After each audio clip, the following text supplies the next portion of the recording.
This is all now. Can you get treated on Long Island, or you have to go to the city? Or we're lucky. We're very lucky on Long Island. Not only do we have good doctors, we have a selection of good doctors, which is not common across the country. They can reach you through the Lupus Alliance. Yes. Yes. And today, now you're here in Albany because you're having a Lupus Awareness Day, which is really a kickoff to our resolution to the governor to have Lupus Awareness Month, so people can really. First time in New York State. It's very exciting for all of us. It was very emotional this morning to have New York State actually recognize lupus and give us a month. It was really very exciting. Well, and then, of course, to ride along with that, you want to do two things in terms of legislation. Tell me a little bit about the proposals. Well, there are two proposals. One is to get money, of course, for research, which is our bottom line. Our bottom line is that we want to cure this disease. We want to have a going out of business party. But the other part that's very important to the day-to-day living of chronic illness is the support services. Like we said before, Christine, if her family did not have information, she may have gone much longer to be diagnosed. She may have had even more permanent damage done if it went a few more years. We need to get that word out there. We need people to know that if you're sick, you have to be an advocate of some kind for yourself. You have to look at these symptoms. And there's a national campaign going on right now that says, could I have lupus? And what we're telling people, if you meet some of these symptoms, go into your doctor and say, could I have lupus? And what are you doing to educate the doctors? Because they are the first line of defense and detection. Well, we constantly are sending out information. We're looking to do an awareness more in the public. We're looking to do bus posters, things like that to put in the buses. Because the doctors, they know what lupus is. Some of them don't realize that there are that many symptoms. Some of them think it's much more rare than it is. The general practitioners, some of them, the younger ones, do know more about lupus. The older doctors, well, you know, if they had a cold one morning, they missed the whole lesson on health, on lupus. This also may be a whole disease that people weren't aware that existed because we just categorized it. And they knew it existed, but they sent you home. When I was sick, when I first got sick in 1970, they sent you home. They filled you full of poison, toxic medication, and sent you home to either live or die, and they weren't quite sure which one you were going to do. I was one of the lucky ones. I lived. People that I was involved with back then didn't. So now you have at least a course of drugs that you can deal with. It's the same drug. 50 years. We have not. I've had lupus 40 years. Yeah. They're giving the same medication, which are very toxic, today that they gave 40 years ago. There has not been a new drug approved for lupus in 50 years. So Eisenhower was president the last time we got a drug. Are there even clinical trials in regard to There's a lot drugs? of clinical trials going on. That's basically because of the Alliance, and the other groups across the country are starting to raise money for research. Gathering together, you say we can need money, and we can then, more importantly, we get awareness so that we can get these trials. We're working with NIH trying to get some federal money to be assigned to lupus research.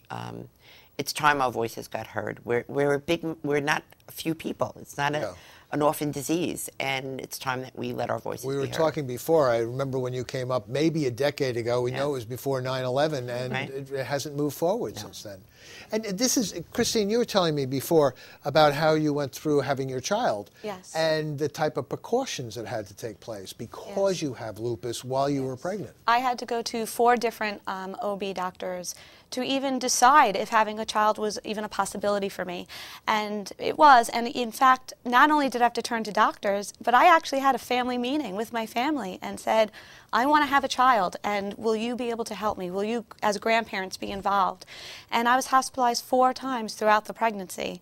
And finally, she came, Olivia, my daughter, my angel baby. And she's wonderful, and she's healthy, and I would never change it, but I don't want other patients to go through what I went through. What were some of the precautions that you had to take, or your obstetrician had to take? I was on total bed rest from 6 weeks on. 6 weeks? 6 weeks on. Yeah, Not 6 months, 6 weeks on. I had to see my doctor. You also have a very good husband. I have a fabulous husband. I have the best husband in the world. Definitely is a keeper. Yes.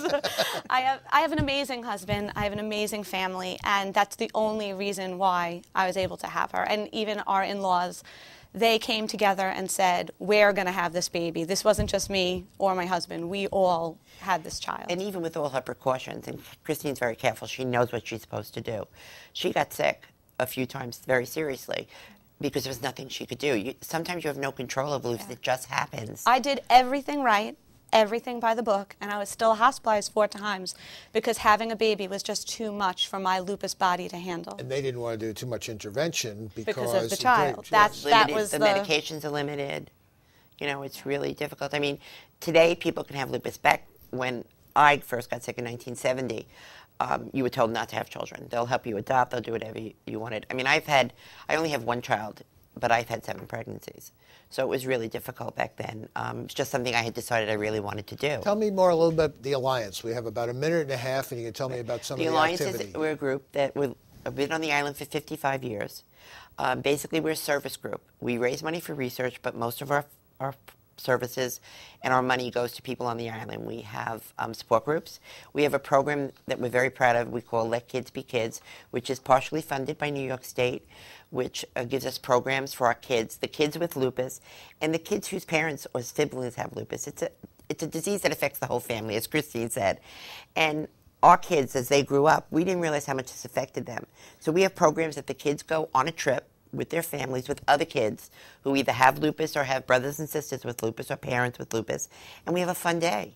So when they hear lupus, it's not so scary anymore. Yeah. Oh, it's because if it was scary, that they go, "What's going to happen to mom?" Well, they didn't want to hear it. They didn't want to hear it. What happens when mommy gets sick? Why can't mommy be in the sun watching the soccer game? And you know, you don't even realize it. My son couldn't play soccer because I have to be in the shade. I can't be in the sun, and there's not a tree on a field. On a soccer field on Long Island, so he couldn't play soccer. Well, water baby must be a great salvation for you. And you know, of course, the football, and you know, the choice was if he played soccer, I had to come with a big hat. Yeah. Well, he would rather he didn't play soccer than shows up in a big hat. And where can we find you in Long Island? We're located in Belmore. We have a great website. Which is that? www.lupuslongislandqueens.org. LupusLongIslandQueens.org. LIQueens.org. LIQueens.org. Okay. Well, thank you very much, Joanne. Thank you, Christine. Thank you very much. Thank you. Thank you very much for all joining us, and thank you very much for tuning in. I'm Senator Kemp Hannon. I'll see you again next time. Thank you.